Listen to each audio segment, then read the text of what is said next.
बिस्मिल्लाहिर्रहमानिर्रहीम। अस्सलाम वालेकुम दोस्तों, कल हमने अकाउंटिंग साइकिल को डिस्कस किया था। अकाउंटिंग साइकिल के अंदर जो हमारा सबसे पहला स्टेप था एनालिसिस ऑफ बिजनेस ट्रांजैक्शन। आज मैं उस पर लेक्चर देने जा रहा हूं, उस पर बात करेंगे। Analysis of business transaction in and double entry system. Double entry system के तहत जो है बिजनेस ट्रांजैक्शंस को एनालाइज करना और उसको जर्नलाइज करना आज हमने सीखना है। तो सबसे पहले analysis of business transaction. Business transaction को एनालाइज करने से मुराद क्या है कि कोई भी ट्रांजैक्शन के अंदर कौन से नेचुरल अकाउंट्स हिट होंगे, कौन सा अकाउंट डेबिट होगा, कौन सा अकाउंट क्रेडिट होगा, और फाइनेंशियल ट्रांजैक्शन के अंदर बिजनेस को इकोनॉमिकली कौन सा अकाउंट जो है हिट करेगा। एसेट को हिट करेगा, लायबिलिटी को हिट करेगा, एक्सपेंसेस को हिट करेगा, इनकम को हिट करेगा या इक्विटी को हिट करेगा। तो हम इसके लिए बड़े आसान से 3 मेन पॉइंट हैं जो मैं यहां पर आज डिस्कस करूंगा। अगर आप इसको बड़े गौर से समझ लेंगे तो इंशाल्लाह आप जो है ट्रांजैक्शन, किसी भी फाइनेंशियल ट्रांजैक्शन को, बिजनेस ट्रांजैक्शन को जो है एनालाइज करने में कामयाब हो जाएंगे इंशाल्लाह। इसके लिए हमारे पिछले लेक्चर में सबसे पहले जो मैंने बताया चुका हूं बेसिक पिलर्स ऑफ अकाउंटिंग की नो हाउ जरूरी है। उसके बाद उसकी लिस्ट जो मैंने प्रोवाइड की थी उसका थोड़ा सा ग्रिप होना जरूरी है, और उसके बाद जो मैंने रूल्स बताए थे उसका ग्रिप होना बड़ा जरूरी है। देन जो इंपॉर्टेंट टर्म्स मैंने डिस्कस की थी वो भी आपको ग्रिप होनी चाहिए। तो मैं अकाउंटिंग साइकिल का पहला स्टेप जो है एनालाइज ऑफ बिजनेस ट्रांजैक्शन जो है, इसके लिए जो रूल्स हैं वो मैं डिस्कस करने जा रहा हूं। सबसे पहला rule, find out the accounts in the transaction. Accounts transaction के अंदर कौन से अकाउंट हिट होंगे, इस चीज को फाइंड आउट करना। और ट्रांजैक्शन को पढ़ के ही अंडरस्टैंड किया जा सकता है। जब हम उसे पढ़ेंगे तो उसमें हमें पता चलेगा कि इस ट्रांजैक्शन के अंदर ये वाले मुमकिन अकाउंट जो है हिट हो रहे हैं। Number 2, determine the nature of accounts involved in transaction. उन जो अकाउंट हिट हो रहे हैं उनकी नेचर क्या है, either they are assets, liabilities, expenses, income और इक्विटी। उसके बाद हमने ये फाइंड आउट करना है। तो सबसे पहले हमें जो अकाउंट्स जो है एनालाइज करने होंगे वो कैसे पता चलेगा, उन लिस्टों की मदद से जो मैंने अपने लेक्चर में आपको प्रोवाइड की थी। उन्हीं में से कम ज्यादा ऊपर नीचे करके अकाउंट हिट हो रहे होंगे, और उसके बाद उनकी नेचर का उनको भी उन लिस्टों के जरिए पता लगेगा, क्योंकि मैंने वो लिस्ट हेड्स के अंदर बताई थी कि एसेट्स ये वाले होते हैं, लायबिलिटीज ये वाली होती हैं, इनकम एक्सपेंसेस ये वाले होते हैं। वो लिस्ट का ग्रिप होना बड़ा जरूरी है। देन उस पे रूल्स अप्लाई किए जाएंगे डेबिट और क्रेडिट के। वो रूल्स मैं आप लोगों को पिछले लेक्चर में डिलीवर कर चुका हूं, वो आप लोगों ने यकीनन तैयार कर लिए होंगे। तो मैं एग्जांपल के तौर पे एक ट्रांजैक्शन यहां पर प्रोवाइड करूंगा, उसके बाद मेरी बाकी ट्रांजैक्शन चलती जाएंगी। तो मैं यहां पर एक एक ट्रांजैक्शन जो है आप लोगों के सामने सॉल्व करूंगा। देन मैं आपको प्रॉब्लम जो है प्रोवाइड करूंगा सोल्यूशन के लिए, ताकि आपको ये वाला लेक्चर ग्रिप होकर आपकी थोड़ी सी प्रैक्टिस हो सके। For example, mister A started business with 50,000 cash as capital. Cash as capital. Mister A ने कारोबार शुरू किया है 50,000 रुपया कैश कारोबार को सरमाए के तौर पर देकर। अच्छा जी, अब अगर हम ट्रांजैक्शन को ट्रांसलेट करें तो हमें पता चलता है कि कारोबार के पॉइंट ऑफ व्यू से जब हम इसे देखेंगे बिजनेस के पॉइंट ऑफ व्यू से, तो हमें पता लगेगा कि बिजनेस के कैश में इजाफा हो रहा है, क्योंकि बिजनेस में कैश 50,000 इन हो रहा है, और ये चूंकि एज अ कैपिटल आ रहा है तो बिजनेस का कैपिटल भी इंक्रीज हो रहा है। तो हमें पता लग गया कि ये एक तो जो अकाउंट है वो कैश हिट हो रहा है, दूसरा कैपिटल अकाउंट हिट हो रहा है। सबसे पहले तो हमने ये दो अकाउंट के नेम जो है फाइंड आउट करने में जो है कामयाब हो गए। देन हमने देखना है कि उसकी नेचर क्या है। जैसे कि अब ये कैश है, कैश की नेचर एसेट है, कैश कारोबार का एसेट होता है, हमें पता लग गया, हमने उसकी नेचर फाइंड आउट कर ली। और फिर कैपिटल, कैपिटल एक्विटी है, सरमाया है, वो उसकी नेचर भी हमें पता चल गई। देन हम उस पर रूल अप्लाई कर लेते हैं। तो मैं कैश कारोबार का एसेट है, ट्रांजैक्शन में कारोबार के एसेट में इजाफा हो रहा है। अगर बिजनेस के एसेट में इजाफा हो तो हमने रूल सीखे थे, तो उसे डेबिट साइड पर रिकॉर्ड किया जाए। और कैपिटल इक्विटी है, इक्विटी जो है अगर उसमें इजाफा होता है तो उसे क्रेडिट साइड पे रिकॉर्ड किया जाता है, लायबिलिटी साइड पे रिकॉर्ड होता है। सेपरेट एंट्री कॉन्सेप्ट मैंने डिस्कस किया है, तो उसे क्रेडिट साइड पे रिकॉर्ड किया जाए। तो फिर इसमें कैश अकाउंट जो है डेबिट कर दिया हो गया, और कैपिटल अकाउंट जो है क्रेडिट हो गया। तो ये जर्नल एंट्री आपके सामने आ गई। हमने सबसे पहले ट्रांजैक्शन को एनालाइज किया, उसके बाद हमने जो अकाउंट डेबिट हो रहा है वो पहले लिखते हैं, और उसके सामने डेबिट साइड पे हम उसकी अमाउंट पुट करेंगे। लेफ्ट साइड जो है उस डेबिट साइड होती है, राइट साइड जो है वो क्रेडिट साइड होती है। और क्रेडिट जहां से डेबिट खत्म हो रहा है वहां से हमने क्रेडिट का अकाउंट शुरू करना है, यानी कैपिटल अकाउंट क्रेडिट होना था, वो हमने लिखा और उसकी वैल्यू भी क्रेडिट साइड पे उसी के सामने पोस्ट कर दीजिए। ये हमारी जर्नल एंट्री प्रॉपर फॉर्मेट के अंदर पोस्ट हो गई। और अगर हमें हमारे पास डेट जिस ट्रांजैक्शन जिस डेट को ही है वो भी हम यहाँ पर मेंशन करेंगे। फॉर एग्जांपल मिसाल के तौर पे ये ट्रांजैक्शन जी 1 जनवरी 2020 को ही है, मैंने यहाँ पे मेंशन कर दी है और यहाँ पर हम इसकी डिटेल लिखते हैं, ये अकाउंट कौन सा डेबिट हुआ और कौन सा क्रेडिट हुआ। और फिर उसके बाद हम इसके नीचे एक छोटी सी एक्सप्लेनेशन लिखते हैं कि ये ताकि बताए इस ट्रांजैक्शन में क्या हो रहा है।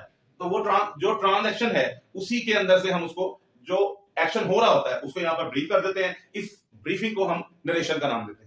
तो बीइंग बिजनेस स्टार्टेड हो रहा है, या हम इसको जो है being mister x in commenced business with rupees with cash rupees 50,000 amount लिखने की जरूरत नहीं भी होती, तो नरेशन को हम यहाँ पर इस तरीके से लिख सकते हैं। नरेशन जितनी शॉर्ट होगी उतना ज्यादा बेहतर होता है।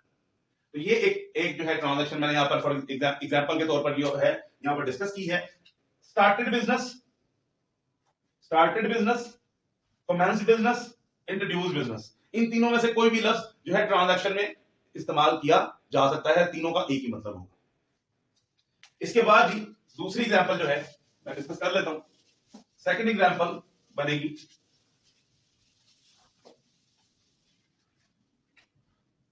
Ahmed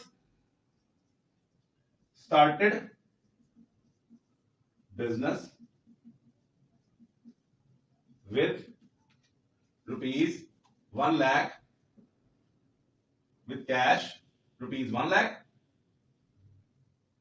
and stock rupees 50,000.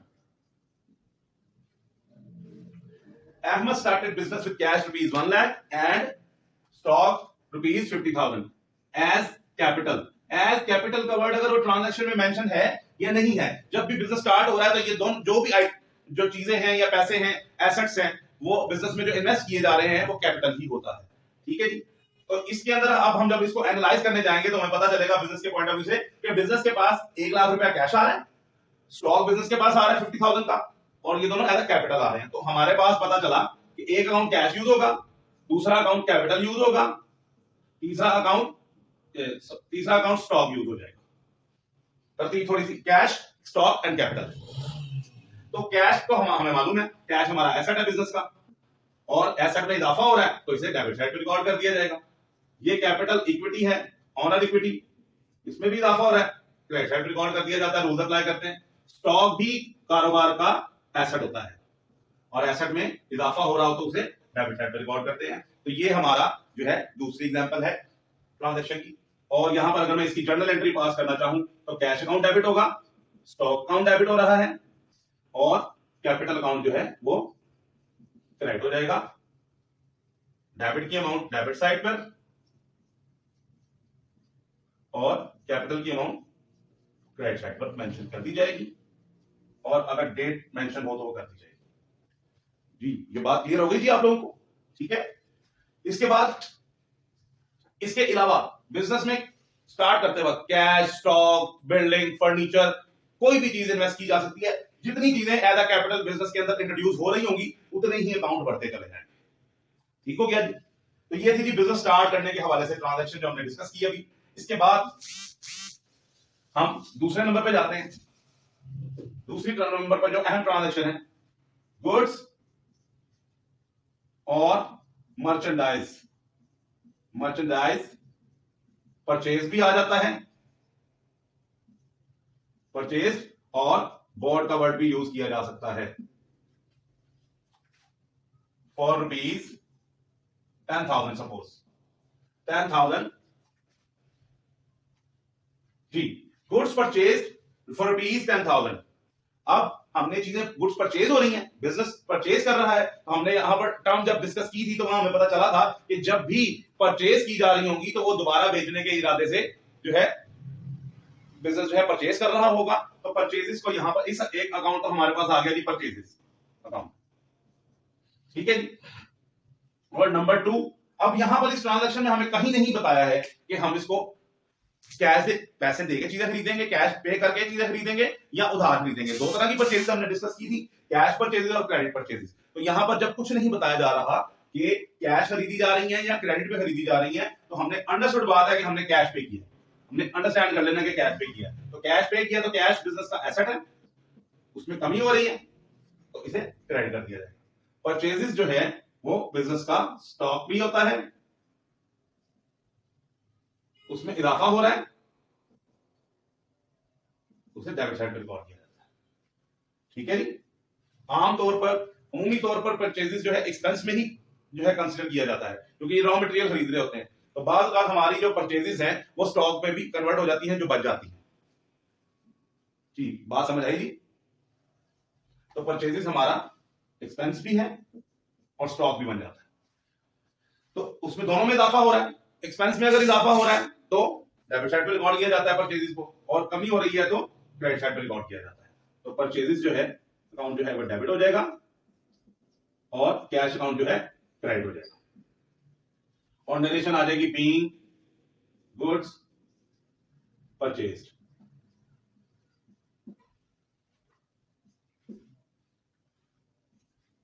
$10,000।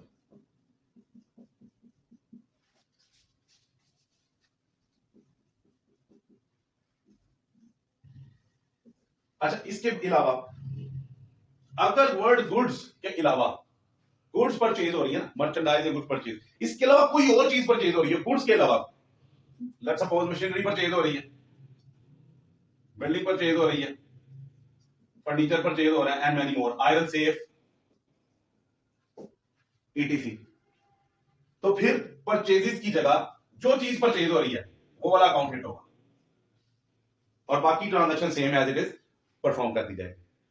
अगर कुछ नहीं बताया था, हमने अंडरस्टैंड कर लिया कैश, अगर कैश का वर्ड यूज कर देगा तो तब अंडरस्टूड सी बात है कैश ही यूज होगा। ठीक है, तो ये थी परचेजेस की एक किस्म की ट्रांजैक्शन। इसके अलावा परचेजेस के हवाले से एक और ट्रांजैक्शन है जो मैं यहां पर डिस्कस करूंगा। अब अगर वो कहता है goods purchase, goods purchase for ₹10,000 from Ali, from Ali. अब अगर वो कहता है जी मैंने चीजें परचेज की हैं अली से, तो परचेजेस तो आ गई, गुड्स आ रहा है तो परचेजेस का अकाउंट यहां पर यूज होगा, परचेजेस अकाउंट डेबिट, और एक्सपेंस में इजाफा पे कर रहे हैं तो डेबिट हो गया परचेजेस। और चूंकि यहां पर क्या नाम आ गया है, अच्छा नाम के साथ वो ऑन अकाउंट भी वर्ड यूज कर सकता है, ये इंफॉर्मेशन दे या ना दे, ऑन क्रेडिट और ऑन अकाउंट की इंफॉर्मेशन अगर वो प्रोवाइड करता है तो ठीक है, नहीं प्रोवाइड करता तो भी हमने समझ जाना है कि नाम आ गया, ओनली नेम आया है, तो हमने चीजें उधार ही खरीदी हैं, क्रेडिट पर ही खरीदी हैं। तो अली चूंकि हमारा क्रेडिटर है, इसको हमने पैसे देने हैं, वो शख्स जिसको बिजनेस ने पेमेंट करनी होती है, पैसे अदा करने होते हैं, वो कारोबार का क्रेडिटर होता है, और क्रेडिटर जो है वो उसकी नेचर लायबिलिटी है, लायबिलिटी में इजाफा हो रहा है, इसलिए इसे क्रेडिट साइड पर रिकॉर्ड किया जाता है। क्रेडिटर हमारा सप्लायर भी कहलाता है, अली की जगह वर्ड सप्लायर भी यूज हो सकता है।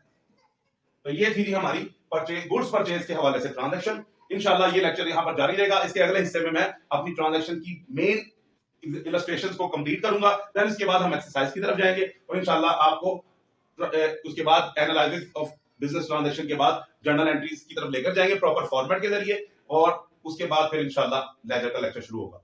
बहुत शुक्रिया जी, अल्लाह हाफ़िज़।